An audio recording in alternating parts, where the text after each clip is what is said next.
What is going on? What is happening, everybody? We are back with another episode, another show for you guys, myself and Everything King, the one and only. So, we are glad to be back with y'all. Just want to go over a few things. It's been a minute, I think about a week since we last tapped in with y'all. So, per usual, we got to tap back in. Going to talk about a few things regarding the Pistons. Also, some things outside of the Pistons regarding the playoffs. Some things that King has coming up that I have coming up. But the focus is going to be Pistons related when it comes to trade targets and free agency and what the Pistons need to be looking at this offseason. So, without further ado, I want to introduce my partner in crime, my counterpart, the one and only King. What is going on with you, my man? Man, what's going on? Feeling good, man. Talk some basketball. Playoffs have been exciting. It's a couple of surprises, man. You know, also a few things that us as Pistons fans need to be watching that's taking place. Right. So, yeah. Right. Absolutely. Absolutely. So we are going to jump into it. We know it's a lot of stuff going on right now with the playoffs. We know y'all want to watch those games. I do too. So we can talk about those with y'all next week. So let's just kind of get into what we got, starting with the prize possession that many people want us to have either this offseason or the next offseason. That is Devin Booker. Now, there's been some news that Devin Booker, and it's funny because Stephen A. Smith actually had to go back and clarify this. Initially, the story was that Devin Booker reportedly was interested in going to the New York Knicks, right? I'd never heard that before. I'd never heard any link from him with him to the Knicks or anything like that as far as him wanting to go there. It was always Pistons for me. But later, Stephen A. Smith clarified it and said that Devin Booker apparently doesn't want out of Phoenix, but if he were to get moved, that would be the place that he would want to go. So Stephen A. Smith doing a little PR damage control, trying to clean up a statement, but it sounds like Devin Booker doesn't want out, according to what he was saying, but if he were to get traded somewhere, that would be his destination. But we all know D-Book want to come home. So what's your thoughts on that?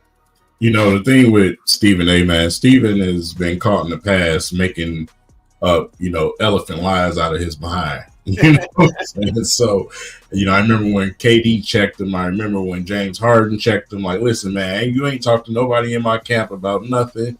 You didn't hear nothing. Right. And I think that's what this is. I think Stephen A. is just trying to put the idea out there and let it be heard to Devin Booker. Like, hey, you'll fit really nice on this New York team.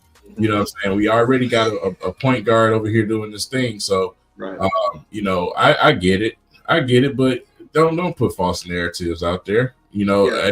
As far as with Devin Booker not wanting to leave, that's the professionalism in an NBA player. You're not gonna just flat out say, "Okay, I'm ready to leave," unless you somebody like Kevin Durant. You know what I'm saying? When D-Book saying that, you don't know what his real thoughts is. You don't know who, what team he wants to go to, or if he wants to go home with the Pistons. That'd be nice. Yeah. Play alongside of Cade Cunningham, man. And right the ship and, get on this wagon with the rest of the Detroit teams and bring the Pistons back to, where they supposed to be, man. So, downtown showed out during this draft. We show out for our teams. Our teams are good. We're going to do whatever we can for our team. We're going to show up and show out. And if we can get that Pistons team to start winning, man, obviously adding someone like Devin Booker and adding a few more veterans, that's actually going to help the squad, help Cade Cunningham. It's going to be big time. Right. Absolutely, bro. And I honestly think that's another feather in the cap for another reason as to why Devin Booker would want to come play in Detroit is we saw the success that he had with our current coach, his former coach, Monty Williams at Phoenix, right? He led them from a bottom-feeding team, not even making the playoffs, right? Remember that when he hit that shot over PG in the bubble in Kawhi, both of them, and he fell and made a shot buzzer beater and all that. They weren't even in the playoffs that year. But the following year, with Monty Williams, they went to the finals.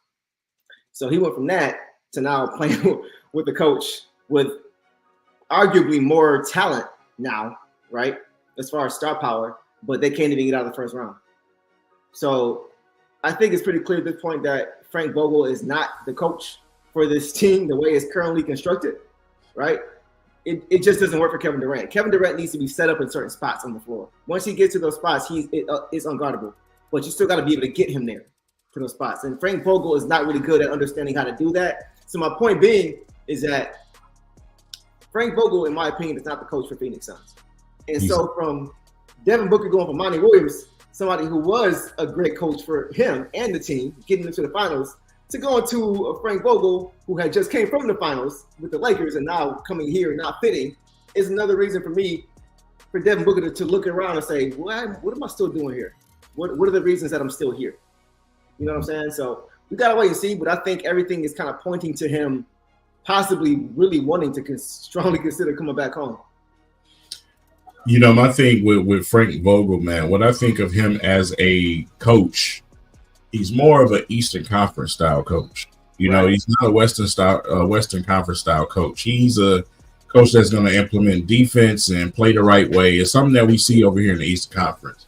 Kevin Durant, those guys over there, him, Bill, you know, those guys need an offensive-minded coach that's going to set them up for shots and put them in the best position to win. Those dudes are not going to go and try to play lockdown defense. It's not what's so for the Phoenix Suns to even bring him as a coach, to me, is an insult. So it's crazy because their first choice was Tyronn Lue, but the Clippers wouldn't let him out of his deal.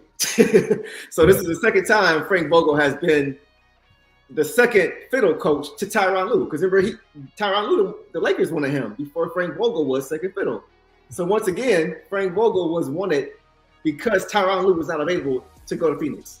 So the writing is on the wall as far as I'm concerned. Like you said, he doesn't fit the style of play. So unless you're going to bring in a roster that is going to fit that style of play, which means move Kevin Durant, you're not going to do that for a coach. I don't care if it's Pop. You're not going to move off for a franchise player for a coach's playing style if that guy is Kevin Durant. So if I'm Devin Booker, I'm looking around and I'm not seeing a recipe for success. And if he's trying to win a championship at age 27, right, the prime of his career, this is the time to at least start moving in that direction. Because right now, even though the Phoenix Suns may be in a better spot currently than we are, trajectory-wise, we're going the opposite way. You know what I'm saying? So that's why I think it will make more sense for him to try to jump on the train while it's moving in that direction. Yeah, man. Like I said, you know, it's just something for us to watch during these playoffs. Obviously, they're getting embarrassed by a very, very, vicious Timberwolves team. Led by my current favorite player overall in the NBA right now. Wow. Yeah, is Anthony Edwards. Overall. Wow. Okay. I have my favorite Pistons player, obviously, in Cade. But Cade, you know, once he gets to the team and once he, you know, gets to that next step of killing and closing games, you know what I'm saying? Yeah. Right now, Anthony Edwards is there. He's there. He's closing games. You heard him in the press conference say he just want to kill everybody on the court. That mentality does not come around often in players. There's a lot of nice players in this league. A lot of players don't have that mentality. You might have you got your Kobe's, you got your Jordans, your Larry Birds. You hear some guys like that, right? I want to kill everybody on the court. We can be friends afterwards, but on the court, you have to die. And that's how his game is played, man. And it's so fun to watch. Bro, he has the total package. And I'm not just talking about on the court. I'm talking about marketability. So first of all, what do everybody think? When you think about guards in the Western Conference the last couple of years, who would you say was the young and upcoming guy that's going to be the face of the league? Right. Who was that guy before it was Anthony Edwards? It was another guy that wasn't able to keep his nose clean, that this league was supposed to belong to in a couple of years. That now, because of Anthony Edwards, is becoming an afterthought because of Anthony Edwards' ability to maintain that marketability off the court. That is the difference for me right now with why I think Anthony Edwards is stealing the league in the sense, or the face of the league title from Ja Morant. It's not because of him being more talented, but I think it's things like strapping up on defense, going at guys, motivating his teammates to play defense. He's taking Cat and Gobert to levels that they've never been at. Not because they couldn't get there. It wasn't required of them. Nobody was lighting a fire under them. Yeah. Anthony Edwards has a whole package, bro. Yeah. He really does. And I don't think I've ever seen a player ascend this fast to where he's across the board known as that guy. already across the board known as a foregone conclusion dream team, or not dream team, but Olympian. Like, everybody has recognized very quickly how good this dude is. Me being a 30-year-old man, I've seen it one time. And I was very young when I seen it. And it was this guy, his name was Michael Jeffrey Jordan. And when he was at this young stage of his career, he came into this league, he instantly turned into a killer. Like I said, these players don't come around too often. So I think NBA fans need to really appreciate what you're watching out there. Because to have that mentality at 22 right now, 22 years old, to do what he's doing to Kevin Durant, burying these guys, putting them in their grave, man, laughing and to tell Cat in the press conference, stop fucking fouling. Bro. Saying he's mature at the same time, which is crazy, dude. Yeah, I know. He's so young. I've never seen Kevin Durant laugh off somebody taunting him like that before. Ever. First of all, most players are smart enough not to do that. Because they know what that's going to mean. Anthony Edwards is not, he's not even smart enough to know. He's too fearless to understand that's Kevin Durant. And even though that's his favorite guy. And number two, he has a game to back it up, bro. When I saw that game one, when he was, I'm here, and KD was just laughing at him, I was like, uh-oh, don't poke the bear now. Right. But it was no response. Like, it was almost like Kevin Durant knew, I mean, I can't really mess with this dude. Like, if I try, he knows he's going to keep coming and keep coming and keep coming and keep coming. So I've never seen ascension this quickly from a guy, because it wasn't like he had the hype of a LeBron James coming in or the hype of a Victor Wembanyama coming in. He had hype, number one pick, but it was more so like the Cade Cunningham type of number one pick hype, to where it was kind of overlooked a little bit. Like, he's going to be a really good player, and that's it. What else we got going on? Let's go back to our stars who already, you know what I mean? So I think based on the expectation, I've never seen this ascension this quickly. I just have not seen it. Maybe since, like you said, Jordan, because Jordan was the same kind of way. He wasn't touted as the guy to come save the league or anything, but he did. Come out of nowhere. And like I say, to see that mentality early, you see the flashes, you see the comparison of the moves that he's developed. You know what I'm saying, over this last year. He's even rocking hoop earrings right now. That's right. Wow. Right. You know what I'm saying? I think he got to himself. Wasted. Yeah. Yeah. I mean, but the important thing is this next series. Yeah. This next series in the West is going to tell you ultimately who's going to be the NBA champion. Okay. So you want to jump to playoffs now? We can jump to playoffs now. Yeah, we can. Hey, let's do it. Okay, let's do it. First, really quickly, I want to get to some of these comments.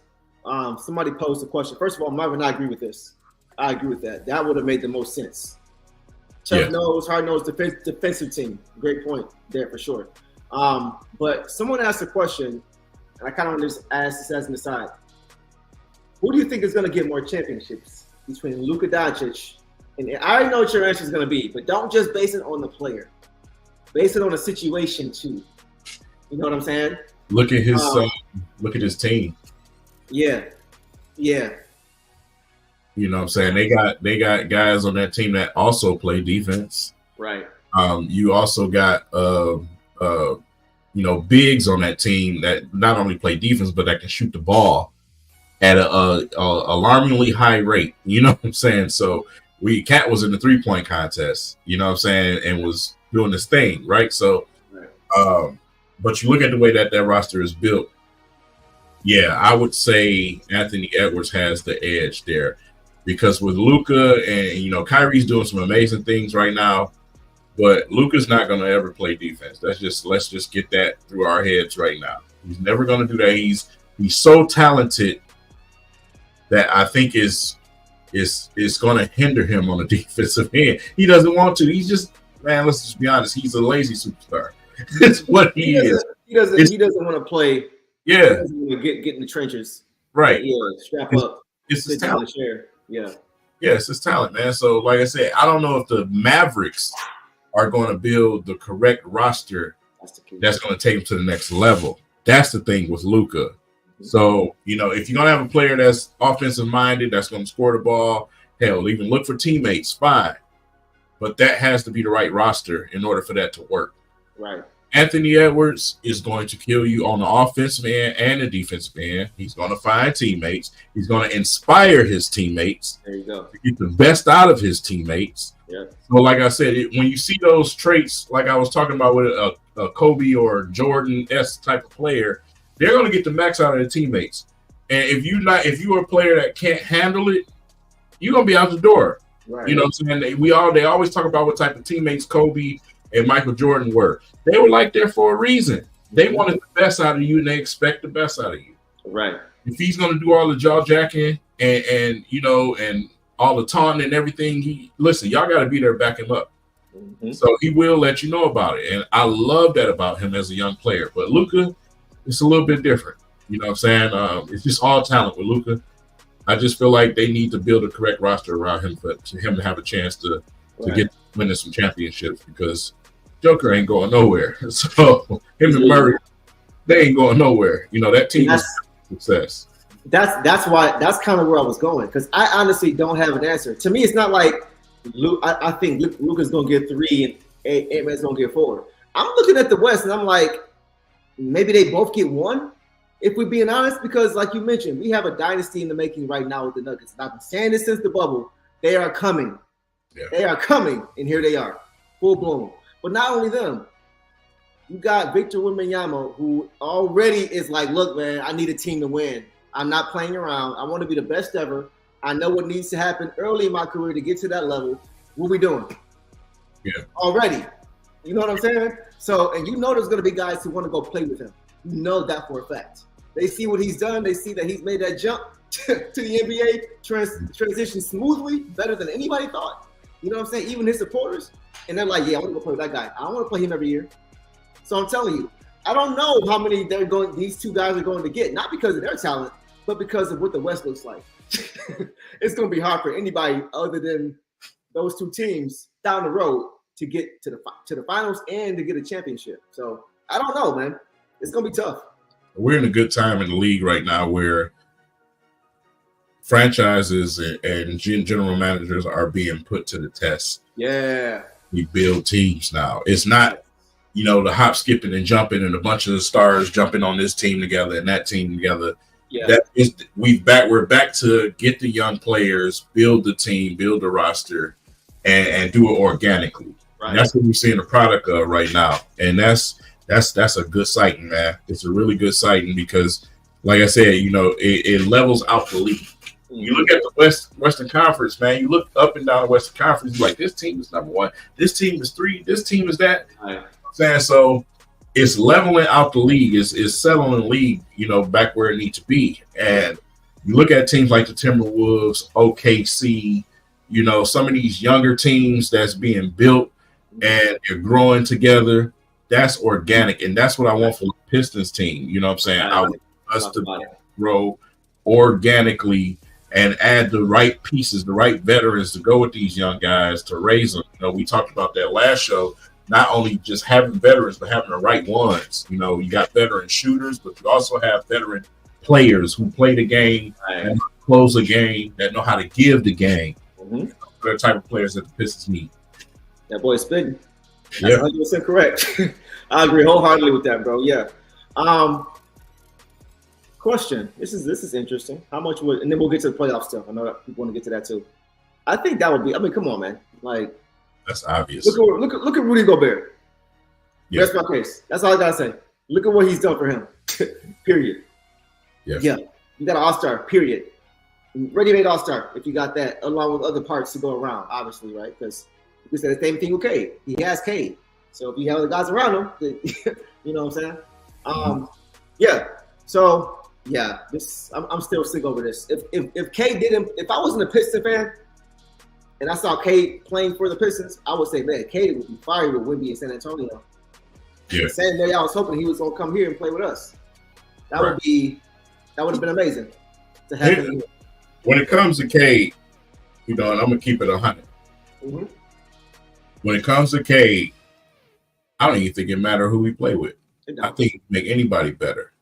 When it comes to Cade, I want Cade to turn into the villain. I want Cade to go out on the court and say, "Look here, you mother! I'm finna kill everybody on your team. Who checking me tonight? Right. Oh yeah, you getting 50 tonight." Barbecue chicken. That type of mentality, you know what I'm saying? And he's humble. He's such a humble kid, man. You know what I'm saying? Man. You know what though? I'm with you. I honestly think he has that, bro. I think he definitely. I've seen it in college. Yeah, you know what I'm saying. He's being nice to some of his teammates that he need to be chewing out. That's the key. But like as far as with like other, like you see Ant-Man going at KD, like if you go into a street fight against 5 dudes and you by yourself, I don't care if you're Bruce Lee, it's still not a good idea. You know what I'm saying? Like, so I think Cade, like, I need my dogs with me. If I'm gonna do that, y'all with me? I don't want to have to turn and look to see if I want to know. I already want to know y'all there, and we here. You know what I'm saying? He's not gonna do that until he knows that. Right. We talked about it last week. If Ant-Man was playing here and Cade was playing there, I bet you Cade be doing that there. I bet you Ant-Man wouldn't be doing that here.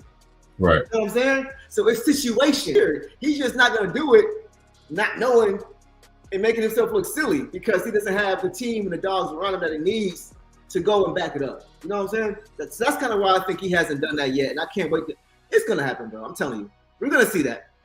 We're going to see that. Yeah, man. Got to be, like I said, you love your brothers. You know what I'm saying? Y'all incorporate it as a team. Y'all brothers, I get it. But you got to light the fire up under their ass. You're the leader of the team.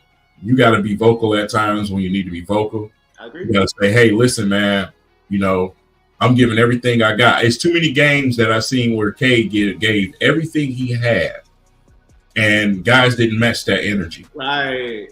You know what I'm saying? So when I'm in the press conference or we in the locker room, you're going to hear it. Facts. You know what I'm saying? Simple and plain, whether you want to call me a bad teammate or not. But like I said, you had two of the greatest players of all time that had that mentality. You have LeBron James, who has that mentality. He was letting them Lakers know when they wasn't, you know what I'm saying? So you have to have that mentality. You can't be humble, love your teammates, be a nice guy when it's needed. But when it comes to this game and this court, I'm a killer. And I need killers with me. Especially, that's what I do agree with. Yeah. When it comes to your teammates, I'm 100%. I can't even refute that part of it because it's like, okay, you might not do well good when you're playing against other teams because you're not confident. But when it comes to your own teammates, you the guy. Yes. So I totally agree. I don't think this is the case.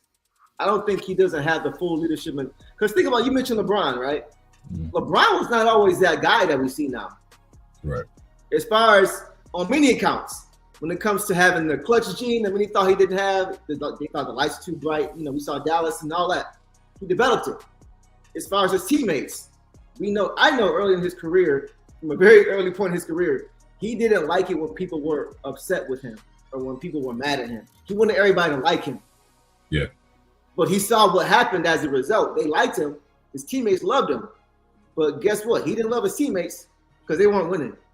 Right. You know what I'm saying? It wasn't until he got to a point to understand, I may not be likable, but I'll be respected, and then they'll like me after we win. You play perfectly into what I'm about to say. Yeah.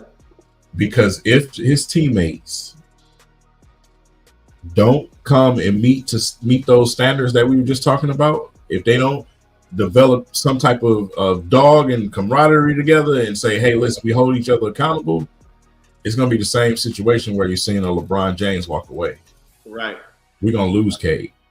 That's what I fear the most. I've been saying that we both been saying it for a long time, bro. We can't just expect him to stay here forever, bro. He's not from here. I know he's going to embrace being here as long as he is here, but he's not from here. He's not going to have that extra push to want to stay because he's from it. No, he's not. So what's going to give him that extra push to want to stay is a winning situation. Yep. He's a winning player.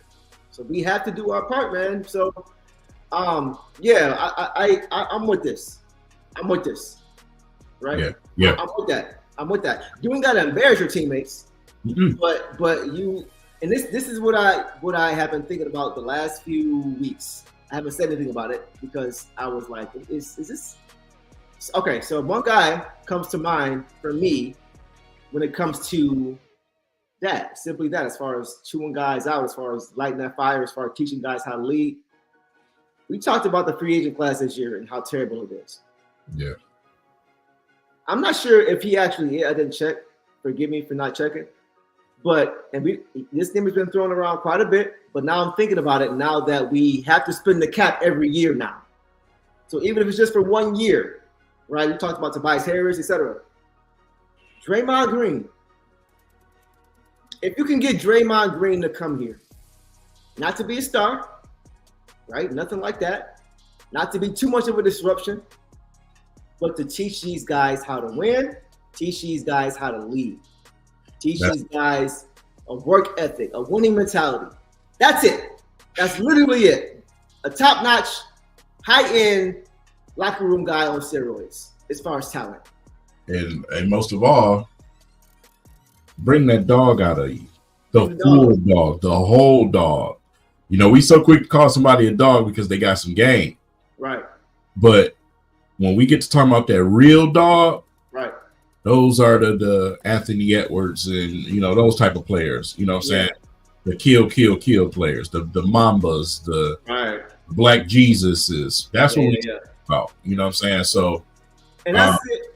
That's the only reason why I'm saying that is because we know Draymond, he's on the decline as far as his talent at this point in his career. Oh yeah. And he's probably looking for one more big payday. We have the cap space to give it. I'm not saying give him a 3-4 year deal. No. But give him something temporary to where guys can learn from him and give him something to where he can make the money he's looking for in the next couple of years. He's not going to get that long-term contract anymore. So to me, it will just make sense for a short-term deal to get guys kind of grown up a little bit from a guy who has won, from a guy who's from the state, right? Who understands what we're about. He grew up with the bad boys. He grew up with the going to work guys. He can kind of reinforce what some of them guys may have been saying in that locker room. You know what I'm saying? It's a lot of good that can actually come from something like that. So that's just my thought. I wouldn't be opposed to that. We got how young we are, a bunch of teenagers. You need some direction and guidance from guys who have won. You don't really have it right now. There's names out there. Like I said, you got your Tobias Harris's. I've seen Bridges again.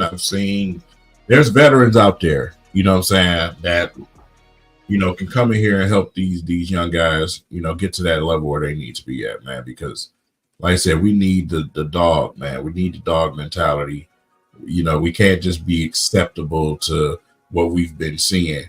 You know what I'm saying? That has to hurt you to the core to where the next time you go out on the court, you're trying to kill every opponent on a basketball court. That has to hit you mentally and deep when you lose games and get embarrassed. You know what I'm saying? It's not like, let's just have this losing season on to the next one. Nah, bro. Right. It's time to right the ship. You know what I'm saying? It's time to right the ship. So, like I said, with the Pistons situation, obviously, free agency is not the greatest, but there's a few out there that you could bring in here. I think the trade game is where they're going to get their money at. You know what I'm saying? So, you know, what you trade and who you trade is going to be very important. You know, a little bug out there said that Troy Weaver will have an opportunity to do him go around. So we'll see how that actually happens without pulling strings and orchestrating and hanging him out to dry. Right. So we'll see how that goes. You know what I'm saying? Hopefully it goes well, because if it doesn't, most likely that's his job. So, and if it does, it will be something that really could be a moment for him to where he kind of gets his just due, because he's been hearing a lot of flack about making the wrong decisions, and he hasn't been perfect by any stretch of the imagination. I'd be the first to say that, right? But I think there are levels to it, and the level of criticism that he's gotten because of the decisions that have been made, because of, like you just said, haven't been all in his control. If he now has the recognition of being able to publicly make decisions on his own, and then we see changes being made that make the team drastically better, we gotta acknowledge that. You gotta acknowledge that. You know what I'm saying? Now, if he gets the opportunity and we continue to go in the wrong direction, we got to acknowledge that too. You know what I'm saying? But either way, you got to be fair. If he's given this opportunity to say, okay, this is what he can do when he's given this chance. I think that's the only fair way to kind of go about it with him. Yeah, man. That's just what it is. So, like I said, currently, man, in this situation, I just want to see that next level from the young guys we got. So we got to go out there and we got to add the veterans we need, because you're looking at these playoff teams and the way that some of these young teams that's built that are in the playoffs. Now, I know the Pistons can definitely get there. We have the talent. We just have to have the right pieces to go with it. Right. You know what I'm saying, to get there. And not only that, the mentality. Hopefully that Monty's been here long enough to actually care. You know what I'm saying, next season to try to get this thing on the right ship, because like I said, the way it all started, I just didn't like the way it started. So hopefully we can get a little bit more out of the coaching staff also to try to push this team to start winning some basketball games, because the playoffs it's been something, man. Yeah, it really has, man. Yo, shout out to our dog AB. Appreciate you, dog. Hey, y'all go follow him, bro. Ashton the trainer, go follow him everywhere. Got us Cade Cunningham's cousin, for anybody who don't know by now. Y'all should probably all know him by now. But go follow him on Instagram, Twitter, everywhere. You can go find him. Go follow him. Good dude, man. So somebody said, are the Celtics frauds? You know what, bro? Like, I told you this before. I never had confidence in the Celtics. Me neither. And I want to make sure I'm clear. Jason Tatum is one of the most talented players in the game, hands down. But something is missing to me. I don't know what it is. I don't want to say it's that dog. That's lazy. I don't want to say that. But something is missing when it comes to that moment and the instinct of seizing that moment when it's there. It's almost like, do you ever seen Paul Blart Mall Cop with Kevin James? Yeah. Remember when they were held hostage and he had that hot sauce and he threw it in my man's eye and he was just like, and they were like, okay, do something now, tackle him, do something. And the moment passed and my man recovered and they were like, you didn't do anything. It kind of feels like he can get you there, but when it's time for that moment, I don't feel he has what it takes to capitalize. I saw it when they played the Warriors. They were a better team than the Warriors. They were a better team, but the Warriors were the more experienced team, and they knew how to seize that moment when it was there. So man. I don't think, I hate to say it, I don't think JT is ever going to get a ring as the guy. As talented as he is, I just don't think he's gonna. Whoa, hold on. You can't do stuff like that to us, bro. We were just talking about D-Book. About that at the top of the show. So Stephen A. Smith talking about he wants to go possibly to the Knicks, bro. And then they clarified and said he don't want to leave Phoenix, but if he does get traded from Phoenix, the Knicks is where he want to go. I ain't never seen him wearing no New York Knicks gear. I don't know about you. I don't ever see no orange and blue skies on him. I see that Detroit D. I see blue and white. I see red, white, and blue. I see red and white. I see Detroit colors. So I don't know what Stephen A. on. I don't know what he on. Listen, man, I like I said, we said at the top of the show, players like that, you gotta move heaven to earth to try to get here. If you're the Pistons, get them here, bro. Right. You know what I'm saying? That solves a lot of the issues. That solves a lot of what we was just talking about. Yep. Get him in. That's the type of guy that you need to bring in here and put next to Cade. You know what I'm saying? But not only next to Cade, but all of these young guys. All the young guys. Yeah. They need the example in front of them, somebody who actually is doing it. You know what I'm saying? And you know what, bro? I was thinking about this the other day. Having a guy like Booker, I think will help bridge the gap for a lot of these young guys when it comes to how Monty Williams likes to coach. It's probably, think about Jaden Ivey. If, let's just say there's a Booker trade, and let's say somehow a guy like Ivey is still here. We know there was a lot of disconnect between Jaden Ivey and Monty Williams this year. Right. Having a guy like D-Book pull him aside, listen, bro, this is what he's really trying to say. Don't get flustered by this and that. I know that didn't make sense, but here's what he's trying to say.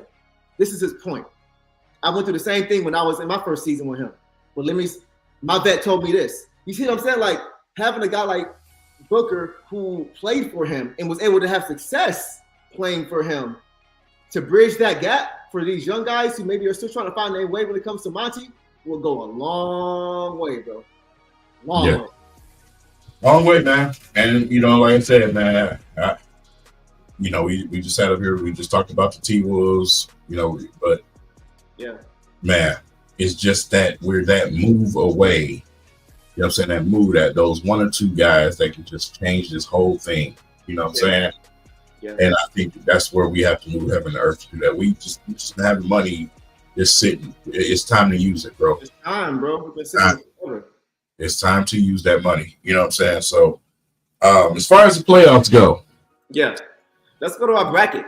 You know what I'm saying? Because I think somebody on the stream or somebody lost a bet. Not yet. Well, I did lose one. We lost one. One half. If you somehow win the other half, then we even. But yeah, I'm looking. I already got 2 hats on Pistons 3-1-3 shot that I'm ready for you to go get me. Man. So we gonna see. Okay, let's go to the bracket. Let's start with we're gonna start in the East. All right. So Celtics Heat. I believe we both chose the Heat. I'm sorry, the Celtics. The Celtics in that series, right? We chose the Celtics. I chose them in 5. I believe you chose them in how many? 6. 6. Okay. So it's 3-1 right now. So they could go, it could end in 5 or 6, depending on how the Heat respond. All right. Then we have Cavs Magic. I had the Cavs in 6. What did you have? I had the Cavs too, but I'm not sure. I think I had 7 games, if I'm not mistaken. We both had the Cavs. Yeah. We both had the Cavs. So it's tied 2-2 right now. So that could go 6 or 7. Yeah, I think the Cavs are going to win that one. Yeah. Celtics obviously going to win that series. Bucks Pacers, and this is where it gets interesting, because this is unfortunate. Well, it's interesting because a lot of guys are saying, first of all, I picked the Bucks to go back to the finals this year. At the beginning of the season, my pick was Nuggets Bucks, and it's just been a terrible year between Adrian Griffin being let go and bringing in Damian Lillard, and then Giannis's Achilles. And then Damian Lillard's in. It's just like, oh my, it just can't get healthy, man. I think we picked the Bucks with Dame and Giannis. Yes. Because without obviously ain't got a chance. So my bracket is kind of busted when it comes to that because they can't stay healthy. So I'm probably gonna be wrong on that account. I got the Pacers closing the series out probably in the next game. Yeah, probably in 5. It's unfortunate. Yeah. Yep. So then we have Knicks, Sixers, and this was an interesting one. Who did you pick for this one? Who did you pick for this series? I picked the Knicks, bro. You picked the Knicks? Yeah, I hate the Sixers. I know for sure I ain't picked the Sixers. I hate the Sixers. Okay, so you're not a Sixers fan. I chose the Knicks or the Sixers, but that was with Joel Embiid. Once again, that was with a healthy Joel Embiid. Right. And he's got Bell's palsy. But prayers up for Joel Embiid, man, because Bell's palsy, a lot of time is not a stroke, but it disables you from using one side of your face. Yeah. Not even just your eye, but the side of your face. Yeah. So it's like a minimum, less severe version of a stroke in a sense. I don't know all the details, but I'm, hopefully he's okay, man. Like when it comes to that, I don't care about basketball, bro. Get healthy. Like, take care of that first. But yeah, they're probably gonna lose that series. I got the Knicks winning that one. The Knicks may actually get to the finals now, the way it's looking with the Bucks and Celtics with Zinger, the Achilles, and all that. Okay, so let's go to the West. Thunder Pels. We both had the Thunder. I don't think I had a sweep, but I had them winning that series. No Zion. I believe you did too. Yeah. Right? Okay. Yeah, Zion. Yeah.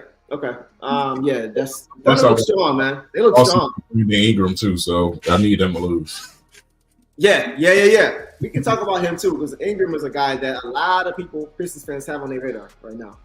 So yeah, for sure. Then we have Clippers Mavs. That's when I'm going to win the other half of my bets. That series is tied at 2 with a 3-game series remaining at this point. So guys, King. We made a double or nothing bet. It started as one bet. Lakers, Nuggets. He told me the Lakers were going to get swept. again.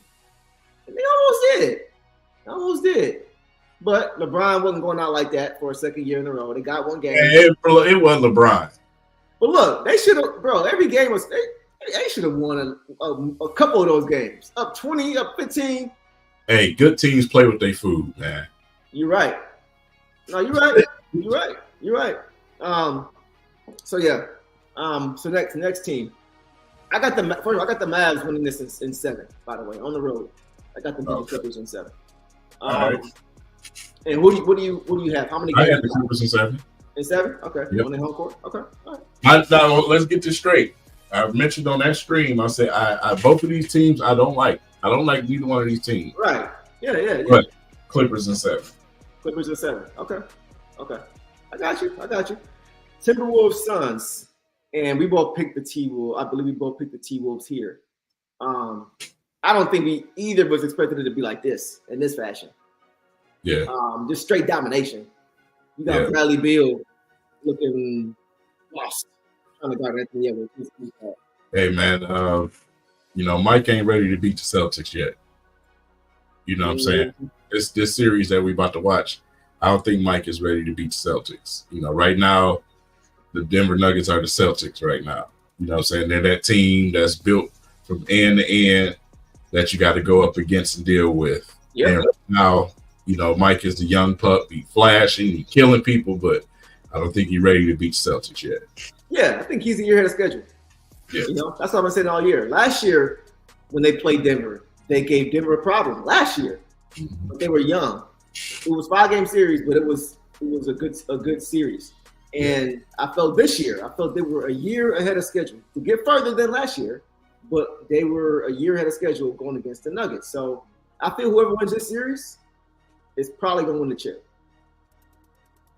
Same. That's how much I respect the T-Wolves. That's how obsolete the East is to me. Yes. Especially now with Zinger, with the Achilles, and Boston haven't proven anything in the finals. So yeah, got that. We'll keep an eye on that series. And then we have Nuggets, Lakers. We both picked the Lakers, obviously, to lose that series. But I won the bet, so So you squeaked by. Okay, whatever. It wasn't a squeak. It was double-digit win. Don't do that. Just one game. That's all I need. You made the bet. Sorry. All right, cool. So the semis now. This is where it gets interesting because now we have the Thunder versus. Let's see, who do the Thunder play now? Because how does this work? The Thunder play either the Clippers or the Mavericks, right? Okay. So you have the Clippers basically playing the Thunder. Who do you have winning that series? I'll probably have to go with the Thunder, man. Like, to me, the Clippers and the Mavs, both frauds. You know what I'm saying? And right now, OKC is that young team that's riding that streak. Right. I think they could get past a Clippers team if the Clippers won. Yeah. So, yeah. I agree with that. So you think the Thunder are better than the Mavs? Is basically what you're saying. The Mavs have, like I say, we talked about, they have Kyrie, they got Luka. Some of these teams are just built more better and more deeper. I kind of agree with you. Yeah, they just built more better and deeper. I just feel like their roster is incomplete. Yeah, Dallas is top heavy. They're top heavy. They're not a balanced team. They're really good up top, but when you get the playoffs, yeah. Okay, so you got the Thunder beating the Clips. Okay. Then you got T-Wolves Nuggets. Who you got there? The Nuggets, man. Like I said, I love Ant-Man, but bro, they're the kings of the NBA right now. I clicked on this comment, Deuce, because you would pass out. Oh, is he talking about the Pistons? Oh, come on, bro. I'm already working on a Bronny James to the Pistons theme song. I'm just playing. No, I'm not doing that for sure. Your whole background will be Pistons LeBron James jersey and gear. That's how wide you would be. Hey, you're probably right. Bro. Yeah, I mean, if that happened, Yeah, I'll probably get courtside season tickets. And I probably put my sunglasses on, grab my little man purse, and walk out. That's real funny. Yeah, okay. Going somewhere else. I got to cheer. Minnesota.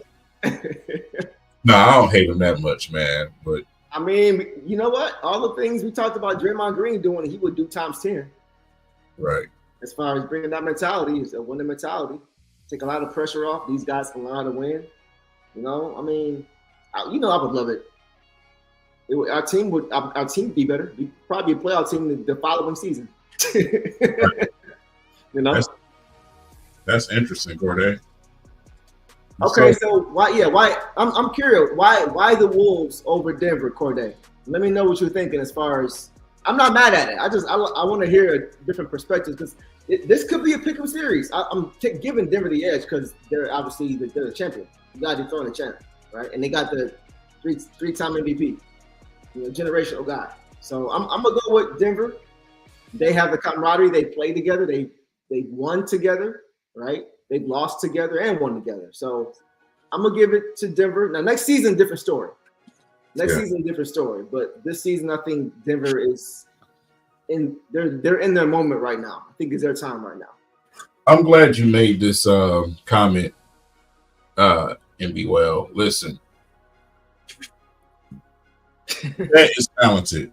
He's talented, you know what I'm saying? But I think y'all are going to learn as we get deeper into these playoffs, against certain types of centers in this league, it's going to be very tough for him. Bro, y'all haven't seen it yet, but you're about to see it. You're about to find out. You're going to fuck around and find out. Bro, listen, yeah. I see what you did. That's funny. Dog pound. No, but we're already seeing it. We saw it against the Pelicans, even though the Pelicans got swept. Did you see what Jonas Valanciunas was doing to him? Yeah. Big body, big boy, small, itty bitty. So that ain't changing. Even though they got swept, he better either put on some weight or they better go get a Jonas Valanciunas type of guy to play center and let him play the Anthony Davis power forward type of role more so than trying to play center.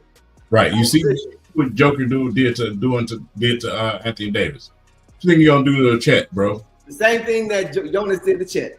Yep. Listen, I say it all the time. The stats in the regular season, that's for fans. Yeah. But when you're a basketball head and you hit the playoffs, you already know it's a different story. Yep. You get to certain points of the playoffs, there's teams that have what you don't want. Yeah. And Denver is that team that I'm probably sure Chet wants no parts of Joker. Man, at all. No. At all. No. Absolutely not. That would be that. He will average a triple-double, a 40-point triple-double. Man, he might get 30, 30, and 10. Like, for real, like, I could see it. He will feast. Did you see what he did to Rudy Gobert? The 3-time defensive player of the year? Putting up 40 balls against Gobert. You know what I'm saying? Like, and this, what's interesting? I think, like, would he be doing this against guys in different eras? Would he be doing this to a Ben Wallace? Probably not.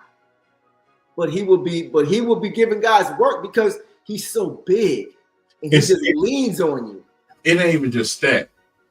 The biggest part of Joker's game is here. Yeah, that's the biggest part of his game. Joker is the biggest and most fundamental player I've ever seen in my life.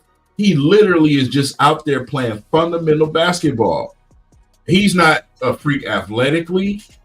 He's not, it's just basic stuff that you should be doing. His IQ is just higher than a lot of these guys. Yeah. A lot of things don't have a high IQ, man. His IQ is very high. He has the IQ of a point guard as a big body. I'm telling you, man, it's not a lot of guys where I see outthink LeBron on the basketball court. And LeBron is my GOAT. Yeah. But a lot of times I see him on the same level or thinking one step ahead of him. I'll go back and watch plays and I'll see he tricked him. You know what I'm saying? I see it. So it's just like, man, I think we're witnessing. I think when it's all said and done, he's going to be a top 10 player ever. Now, the question, though, as far as the old school, talk to me.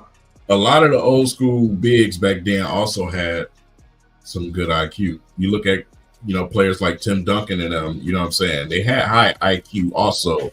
That's Tim Duncan was called the big fundamental for a reason, right? Agreed. You know what I'm saying? So you see in Joker. I'm going to say something. Go ahead. I say you see in Joker, but it's not nothing that we ain't never seen before. It's just not. He's just in a league of his own because guess what the league did? This. Yeah. It started shrinking and everybody wants to go small. And now you got skinny guys coming in here and everything. He's in a league of his own right now. Him and Embiid are in a tier of their own because the only player I've seen that give Joker issue was Embiid. Embiid and Dwight Howard. That's because of strength. Because of strength, right? Yeah. I'm gonna say this. Who he came from? You mentioned Tim Duncan. I think Joker's better. I think Joker is better than Tim Duncan because there's nothing that Tim Duncan does that Joker cannot do. But here's the thing: there's nothing he can do. Joker's team is different than Tim Duncan. Tim Duncan didn't have to do everything that Joker did. They didn't run the offense through Tim Duncan. That's kind of my point, though. Yeah, that's what I'm saying. Different situations. Yeah. But you see Tim Duncan make passes. You see Tim Duncan use fundamentals. Yeah, for sure. You hear Kevin Garnett, Shaq, and all these guys talk about how Tim Duncan outsmarted them. Right. You know what I'm saying? And just pat him on the butt and just say something soft to him. I will say this. Duncan was a better defender by far. He was a better defender by far. I will say that. Joker is a big body defender. He's not a skilled defender. He's a big body. It's a difference. And then, like I said, the talent he's facing that big ain't the same. Right. He had to deal with Kevin Garnett, Shaq, Wallace. It was just big after big after big. Joker and Embiid are in the league of their own. You know, some other sizey guys is guys like Gobert and, rebound and block shot guys. You know what I'm saying? Right. So it's different. You know what I'm saying? And again, I'm gonna say it to you again, Corday. I don't know. I don't know how old you are, but for somebody as my age that actually watch these dudes play, listen, Joker's taking advantage of the league that he's in right now. I'll say that. He is. It's not something I've not seen before. Right. Well, I'll say this. Because there are things that Joker can't do, though, that those guys can't do, too. Those guys can't. Joker, as a center, is a better shooter than most best shooters on other teams, regardless of position. But see, this is where I get aggravated with the eras because those guys weren't asked to do that. That's true. He is. You know what I'm saying? And then also there was bigs back then that were able to shoot, that could shoot really well, but their teams didn't want them taking that many shots. Coaches literally, Rasheed Wallace, for example. That's a good point. You know what I'm saying? There were, but coaches be like, listen, I need you to only take 2 shots a game, bro. Right. No, you're right. The era did dictate a lot of that. But there were guys who were big who just couldn't shoot. Period. Regardless of it being a 2-point era. You know what I'm saying? Like, you had your Arvidas Sabonis's. Right. You had your Vlade Divac's who could step out and shoot, you know what I'm saying? Who could shoot the ball. And then you had guys like Robert Parrish who wasn't going nowhere near the 3-point line. Right. Guys like Mutombo who wasn't going nowhere near, you know what I'm saying? So I think part of it is, like you said, the era we played in and what was encouraged, but also part of it is just the natural ability of either I can or I can't. Right. The Joker just can't. Yeah, you know Joker. Like I say, I'm pretty sure Joker practices every day shooting those shots. Right. Those bigs that we named, those dudes weren't practicing that. They was practicing being bigs. Right. You know what I mean? Right. So that's why I have to cut the limit off with it because it's like they never practice for it. You know what I'm saying? So it's hard to know if they would have been able to put that together or not. Right. You're right. That's a very good point. So it's hard to say. I just wish we could have seen it. I would have loved to see him going up against KG. I'd love to see Rasheed Wallace in this era. Rasheed, yeah, he would be amazing. Unstoppable in the box, but he could shoot the 3. You know what I'm saying? If he was required to shoot the 3, oh my God. Right. If he was getting 6-7 a game. terrorize you at the 3-point line and on the box. That's wild, bro. And he played defense. I was about to say, and he plays defense. Super athletic, dog mentality. Yep. Yes, sir. Yeah. Y'all need to, for some of the younger guys on here, y'all really need to go and look at some of them Portland games with Rasheed, bro. Oh my God. Yeah. Before Detroit. Because when he got to Detroit, he was at the end of his prime.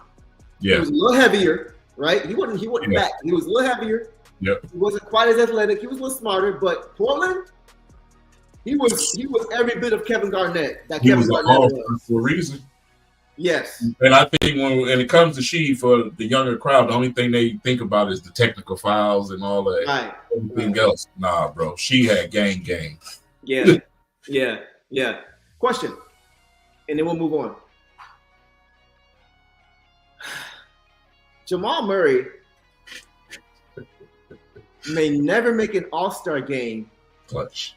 But will go down as a Hall of Famer. Yes. I say this all the time. What in the world is that about? All the time. The All-Star game to me is a farce. Yeah. Being an All-Star means nothing in the NBA. Like being a Pro Bowler in the NFL. NFL, yeah. Making All NBA, making All Pro in those two leagues, that's what stands. Right. That's what stands out. I'm on right saying Brown.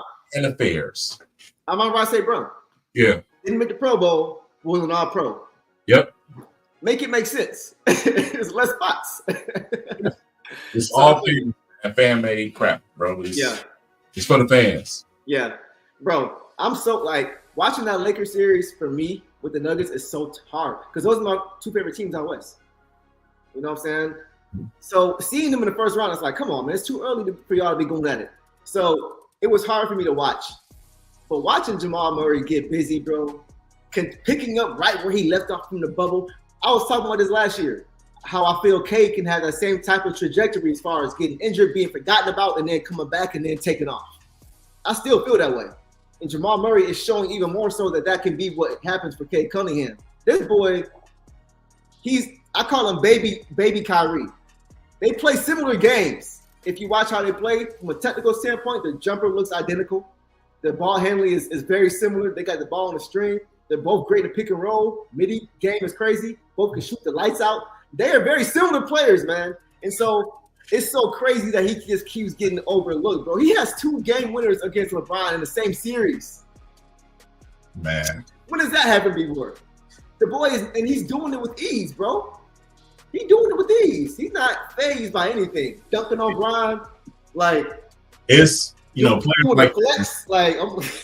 That's it. Players like him is who I appreciate more, because we live in a league now where it's about eye-popping stats all the time. Right. You're paying attention to this player beating the hell out of people in clutch moments. You know what I'm saying? Winning games that actually matter. Right. You know what I'm saying? Doing things that actually matter. Right. When it's time to lock down and lock in, man. So players like him, I appreciate, bro. I appreciate players like that a lot. You know what I'm saying? But they just will never be put to that forefront. As far as media goes and advertisement and everything else, they just won't. Right. And it sucks. Right. But that's what it is. We got to understand, the NBA is a business and they always want to sell you a product. Right. And that's why I say a lot of the all-star crap and everything else, they sell you your superstars. Right. You believe who a star is and who's not, instead of you actually paying attention to the game. Exactly. And bro, this is exactly what I was about to say. That's why I'm a fan of Jamal Murray. He reminds me of Chauncey, bro. The same thing happened to Chauncey. Chauncey had never been to an all-star game, but was finals MVP. And then here come the bandwagoners. How are you never an all-star, but you're the finals MVP of your team? You win the championship and you're the finals MVP. How does that happen? It's the same thing with Murray, bro. Now, he didn't win finals MVP, but he should have been an all-star for sure. Yeah. And I think after this season, he will be. Like I said, Chauncey, he won the he was the playoff MVP, obviously. Right. They did. All the Pistons did make the All-Star game that year, but more often than not, Chauncey just wasn't one of those guys brung up. But then you seen Chauncey hit big shot after big shot, or orchestrating offense, being a leader of the team, everything else, and just that's never what it is. That recognition.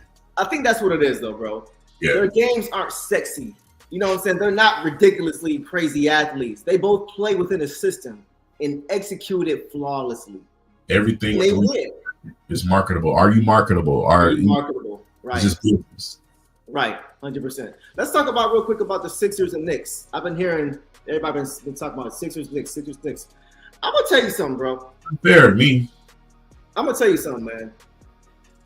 I keep seeing this, and I have to admit it. I have to give credit where credit is due. Yeah. I had not been a Jalen Brunson fan for a long time. Now, part of it was because of what he did to Michigan State. It wasn't Michigan. Villanova beat us. I think it was Michigan. They beat us in the college championship the year before he came out. He had short hair. He had the Dallas Mavericks cut. He had this little post game, and I'm like, he's bullying our guards. I think it was Michigan State. I can't remember. Y'all in the comments tell me out. Who do we play? But I'm just thinking, man, he's just doing this to these little guys in college, man. He ain't really doing this in the NBA. This dude, bro, I don't know how he does it, but this dude is just super. He's just a good basketball player, man. I mean, he's a smart basketball player. He's smart. I mean, I appreciate him because he's a lefty and he's an undersized guy, like this guy right here. Mm-hmm. I appreciate that part of it. I just didn't expect him to be able to sustain this. Yeah. You know, every time I watch him play, I'm like, all right, is this gonna be the series? Is this gonna be the game where he kind of folds, but where he shows he can't be a number one on the contender? Is this gonna be the game? Is this gonna be the series? And he just keeps delivering, bro. I gotta give it to him. I just want to see him. Yeah, he's tricky. You're right, and be well. He's smart, man. He's gonna play to his disadvantages. He's tricky. I just want to see him against a real premier guard in these playoffs. You know what I'm saying? He ain't doing that yet. True. It's coming. You know what I'm saying? Is it really coming in the East, though? How do you feel about Tyrese Maxey? Tyrese Maxey's nice, bro.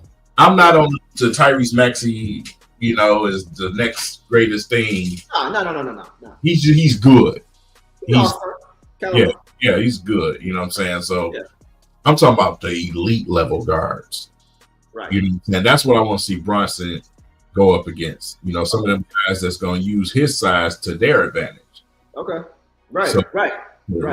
Tyrese Maxey is young bull right now. You know, and so I don't know who is he going to face in the East though. Brunson. You still got D. Mitch. Yeah.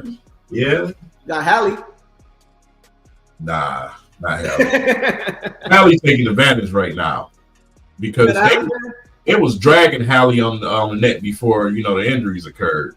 They was dragging that man because he wasn't playing too well. You know, he's taking advantage right now. So, you said Cade. You got to deal with Cade. Yeah. That's a fact. Yeah. That's a fact. Yeah. Cade to beat him at all 3 points of the courts. Yeah. Man, box, wherever you want to put it. So. Hey. Speaking of Cade, guys, I'm gonna share something anonymously from a trusted source when it comes to Cade Cunningham and how he's viewed around the league. Listen up. This is a very credible source. Guys in the NBA are afraid of Cade Cunningham.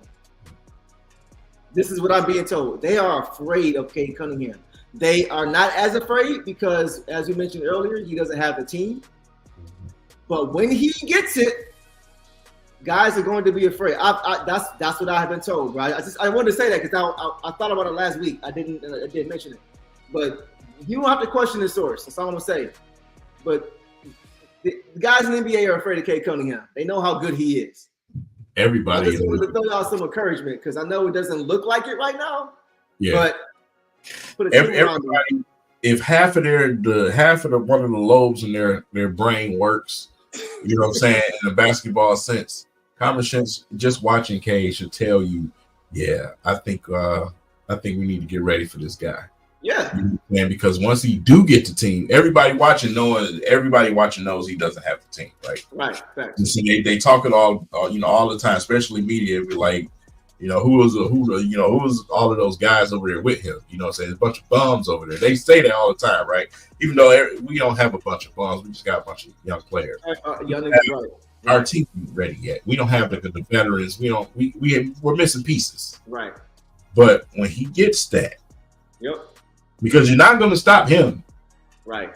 When he gets that, watch out. Your ass is grass. Watch out. Watch out. Because like you said, he can kill you from the mid, or he can kill you from the 3-point line, bro. Everywhere.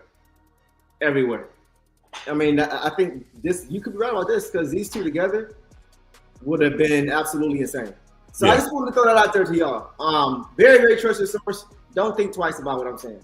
That's all I'm gonna say. But I tell you what, NBA, y'all seen that Lions drafting y'all. I think y'all should let us win, bro. I think y'all remember the Pistons fan base in the Palace of Auburn Hills. I think we can bring some money to your league. Bullshit with the goddamn lottery. Right. Saying quit the bullshit, bro. Yeah, have anybody seen what's happening downtown? Okay, anybody in the comments, who was downtown for the draft? Y'all let me know if y'all was downtown for the draft. Me and King were. We had a crazy time this past weekend on so many levels. But we destroyed the record for the NFL draft weekend, right? For a city, 775,000. I think number 2 was Chicago with 300,000. And that's a guesstimate because they said that was the people that they could count within the confines. They said they think it was close to 300 and something thousand down there every day. Every day. So that's 3 days. You're looking at close to 1 million total. Not even second wasn't even close, wasn't even half. So they need to figure out that this is a cash cow right now. What I'm saying? This is the time. It's hot. This is it. So I'm not expecting to have the 5th pick in the draft next year. I'm not. Yeah. I'm just not. By the way, representatives from other leagues were downtown. Yeah. I think that. Yeah. So they seen that. Bro. But when it comes, there's a mark. It's a huge mark. I think you woke up a sleeping giant with this draft. You know what I'm saying? There's a market here that's ready. It's just these leagues, they need to, you know what I'm saying? So speaking of downtown. Man. Well, we come to that. So shout out to everybody who was there. I wish y'all should have tapped in with us. Next time we're down there, if there's ever a game, tap in with us, y'all. Because like we always say, we like linking with y'all. You know what I'm saying? You see Diz was downtown. Marvin was there. Luke Breed, shout out to you, bro. Yeah, everybody who was down there, man. Shout out to y'all for showing up and showing out because we all played a part in demolishing that attendance number. So yeah, downtown was came in from Houston. That's what I'm talking about. Yeah, it was crazy in B-Well. So yeah, we were downtown. And it was insane. King and I had a chance to we got invited to a private event from Mr. Ty Hopkins. You guys probably have heard of him. Detroit ambassador, doing his thing, destroying the game right now. He has his own clothing brand and many other things that he's doing right now. He had an event, and we were lucky enough to be invited. And we had some. It was a great time. It was a great time. It was a lot of notables that were there that are connected to the Pistons and just connected to the Lions and everybody else you can imagine. So, Ken, I think you had some pictures that you want to. I'm gonna throw these pictures up here. Here's Jalen Rose. Yeah. Who else we have here? Ty Hopkins, my boy King right here, making all of us look short. And here's Lamar Woodley for you guys who Pittsburgh fans, who NFL heads, who might know who that is. Play for the Pittsburgh Steelers. King Wasada baby, who pulled up. That was a pretty dope picture. King looked extremely happy, as you can see. That's my dog. Yeah. Sino was there. Chef Geach, got a chance to meet him. He makes Pistons anthems. And hopefully we'll get a chance to work together on something, myself and him. Jalen Rose, that dude is so tall, he looks so small. Sada baby, yeah, y'all know what's going on. So yeah, it was a great time, man. We had a lot of fun. Antonio Gates, this is a different event from this past weekend. Jaden Ivey's father, who actually looked out for me for a different event for that different day, and Calvin Johnson, one and only. So God, it was so many notables downtown, so many people downtown that we got a chance to run into and meet. DJ Mo Beats, who's Big Sean's producer, got a chance to meet him. Big Sean, by the way, shut down downtown with his free show.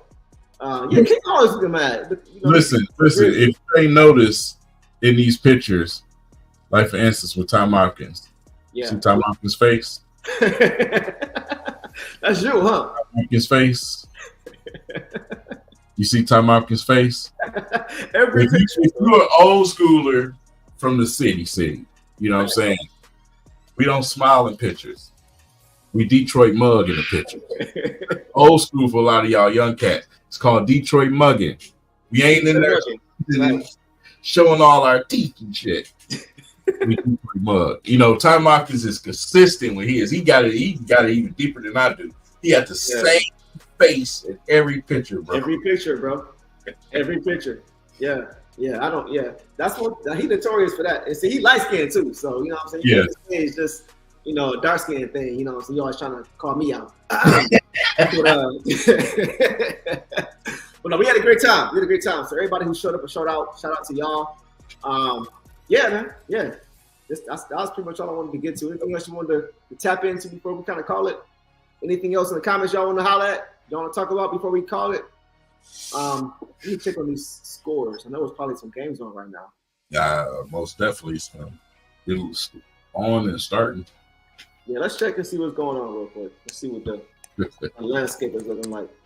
I'll be laughing, Marvin, man. It's the truth. You heard Icewood. Put the slug in Detroit mugging. That's what he means. Detroit mugging. Facts. No, facts, yeah. That's the thing. That's really a thing.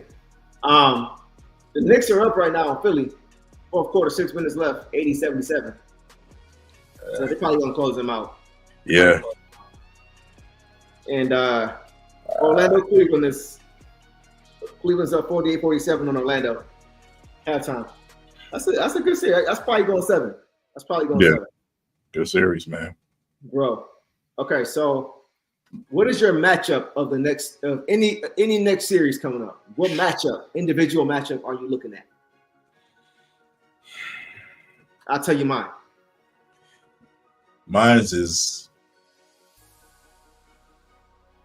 man, I can go up and down with the Nuggets and the Timberwolves.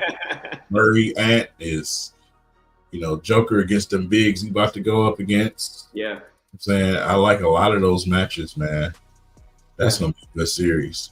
Man, okay, so you kind of answered mine. That's mine.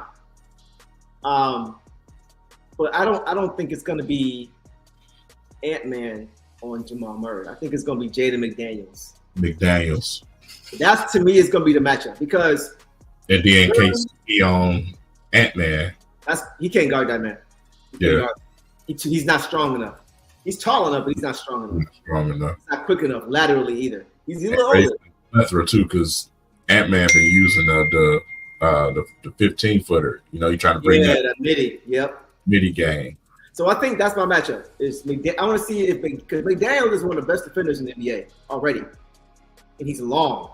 That's how you stop guards. You put a long wire, you got him. So I want to see how Murray is able to navigate that, because if they can disrupt that pick and roll, now you're forcing Jokic to become a scorer, and that's what you want. So that's what I'm looking at. What's yours? Did you have a particular one? Somebody mentioned one I thought was interesting in the comments too. If not, we'll get to it. No biggie. Nah, not really. So I'm looking at this one. This is interesting too. Yeah. That's going to be interesting because I feel like Cat's going to win that matchup. I feel like Cat's the better player, especially offensively. But AG's energy is going to be a problem, I think. His offensive rebounds, he saved Denver a few games with his offensive boards against the Lakers. His activity, I think, is going to be very important against Cat. If he can frustrate him, that's going to be something to watch. He's not as tall, but he's every bit as strong. You know what I'm saying? So we'll see. You said what? I was thinking about Mikal Bridges, man. Pistons, boy. I'm thinking about other stuff right now. Okay. Okay. One more, and then I want to get to what you think about. Go ahead. Joker versus Cat. That's another one. I think that one's. I don't know if they're going. I don't think they're going to guard each other. It's up to Cat. Right. Cat. Sometimes he'll disappear. Like against certain play. When it comes to bigger guys, man, I just feel like Cat sometimes disappears. You know? For instance, like odd matchups. For the true Pistons fans in here that watch all Pistons for games, do y'all remember how when Cat played Drummond used to always whoop Cat ass? Every time. Every single time, bro. Yep. You know what I'm saying? So I don't think Cat's gonna be on Joker either. Yeah. Foul depends on Cat, bro. Yeah. Nas Reed, we talked about him before. Nas Reed versus Gordon. That's interesting too. Nas Reed. Yeah, that's Nas Reed stretch the flow. Right. Interesting. 41%. Yeah. 41. That's why I want him in the Pistons jersey. That's what we said last week. Before this year, he hadn't shot above 35%. This year, 41. Let's go, Stu. Come on, Stu. I believe in you, bro. All right. A few more things and we'll get out of here. No love for I got plenty love for SGA. I love SGA. Yeah, great player, bro. He's another one of those guys that kind of came out of nowhere with no fanfare. Yeah. I'm telling you, man. He's another guy that suffers from market.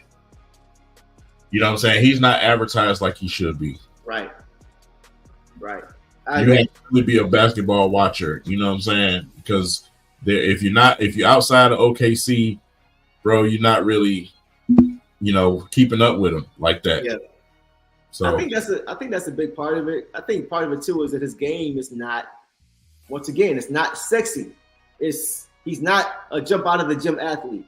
He's not a dead-eye shooter. He's a mid-range assassin who's crafty and knows how to use angles to get to where he wants to get. You know what I'm saying? Like, he's a technical player. Because you think about KD and Russ. When they were in OKC, they got way more fanfare than this. You know what I'm saying?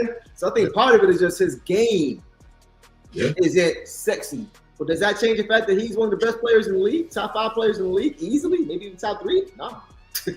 Boy's a hooper. Straight up and down. So OKC's getting slept on. They get slept on. They are. They do. They are. So we'll see. But yeah, SGA, he a beast. No question about it. LeBron versus Bronny. I'm not sure what that means. But yeah. We'll see, man. We'll see. Everybody in the comments, I will be getting my hat next week. Oh God, no, you won't.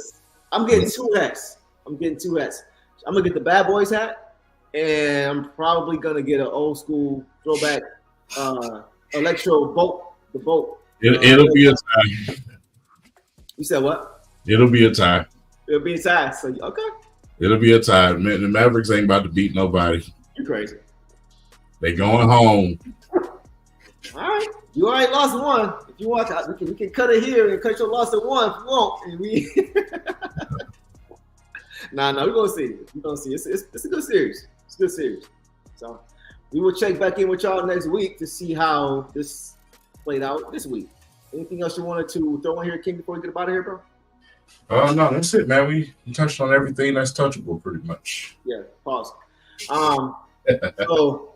Yeah, shout out to all y'all, man. Shout out to everybody popping in. Shout out to AB. As always, I'm going to shoot you a text, bro, when we get off here and tap in. Everybody else who popped in, man. Appreciate y'all. New music coming for next season, Pistons and Lions. We're going to talk some Lions, too, soon. Me and my dog, King. Yeah, that's coming. That's going to be fun.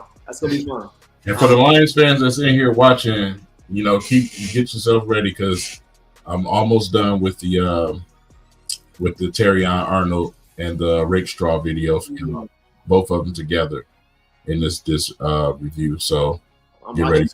I'm watching that one. For sure. All right, y'all.